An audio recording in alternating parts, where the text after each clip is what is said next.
This painting seems to have moved on since the last video, Josslyn. It's you were just blocking in then, and this seems like you've done the first pass. What are you doing at the moment? Are you just sort of glazing in the darks? Yeah, so I'm just going back into the dry paint and glazing in the shadow areas just to make it more consistent and combine the colours a bit better.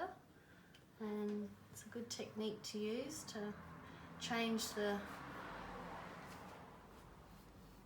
temperature of the painting and give it some depth where you want it to be a little bit darker. It's a good technique. Now, there's a lot of symbols in this painting, and what do they mean? What was the actual painting about?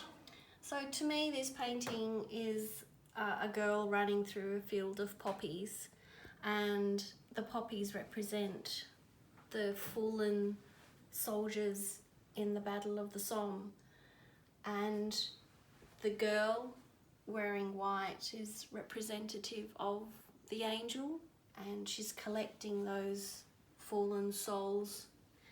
And eventually I will be putting a flock of corellas into the background here, and that's as you know, a corella is not native to Flanders or to France, but it represents the Australian soldiers that have fallen and the souls that they represent in flight.